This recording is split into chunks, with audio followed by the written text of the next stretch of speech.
I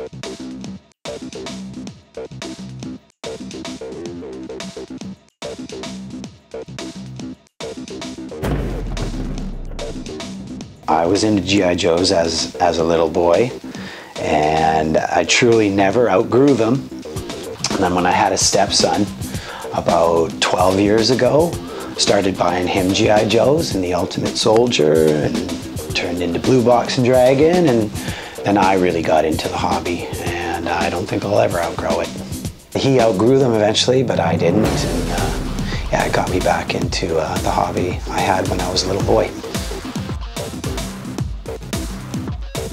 I guess I don't really follow the rules exactly to how everything was in that certain era. There's a couple simple customs as well that I've done. Yeah, I don't really stick to authenticity too much. I just pretty much like to put in there whatever I think was there. But my knowledge isn't that great of the military, and I find a lot of it online, sorry. So, yeah. It's a U.S. Army Ranger, pretty much just paired up with an 82nd Airborne Pathfinder. He's the bazooka man, and he's just feeding him the rockets here. Just something I thought may have happened, you know, whether it was like Saving Private Ryan, or just because there's some Pathfinders in there and Rangers as well, so, you know, who knows, it could have happened actually.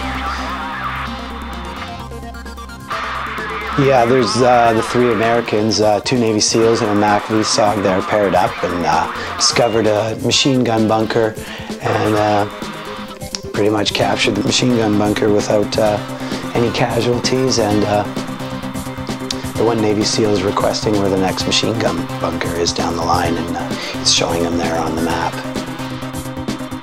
It's just basically styrofoam from the local craft store, with some moss as well from the local craft store, and just those handmade sandbags that my kids helped me make, and the figures and a whole bunch of 1/6 accessories, and that's pretty much it. Yeah, I like to collect vehicles. I mean, I don't have very many, but it's something that I'm going to be into collecting in the future as well. More World War II, and want to get some Vietnam vehicles as well, and I still yet to get a tank, so I definitely need to get my hands on a tank. One's the Kettenkrad, and the other one's the motorbike with sidecar with an MG34 machine gunner. They're just loaded up to go on their next mission, and when I was putting this together and putting the guys on the bike, I just imagined that the rear soldier in the back was picking off a target from a little bit of a distance. This one's a modern Humvee, and it's got 2 SAS British in the front there.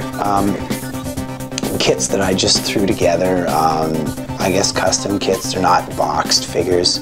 The one in the back, the U.S. Army soldier, U.S. Army sniper, he's a boxed Hot Toys. He's complete, he came complete like that. The one on the 50 cal, he's another kind of custom. I guess he's a U.S. Army soldier. I actually made him out to be a saw gunner. Actually, a funny story about this Jeep is I work in sanitation, and somebody left it curbside, and I just couldn't believe it. You know, one man's garbage is another man's treasure.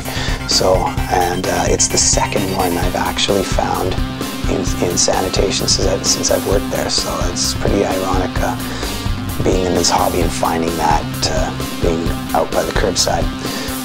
And then over here is the U.S. World War II Jeep. It's got some custom stuff on the front, sandbags, the wooden crates. Yeah, it's just a mix match of soldiers there from 82nd Airborne to Golden Talon to Screaming Eagle. They've got just various DID stuff on them and Dragon stuff. There's some Blue Box stuff there too as well.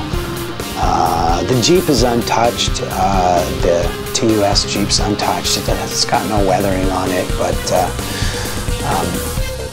yeah, I just... Okay.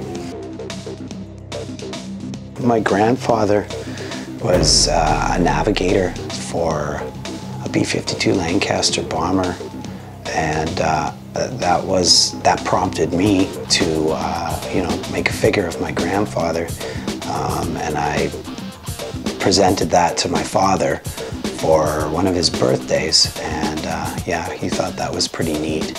And of course, my dad still holds on to his medals and his mission logbook. And yeah, it's pretty interesting. There's a wall in my parents' house dedicated to his military career. So I had to do some homework on investigating what was the kit worn by the navigator in the B-52 Lancaster, which prompted me to ask a whole bunch of different guys on the OSW who helped me out and guided me in the right direction. So the kit is pretty much downright exact. He was a warrant officer, and he flew as the navigator for the Lancaster. It's put together from a couple different blue box kits. Thanks very much for having me.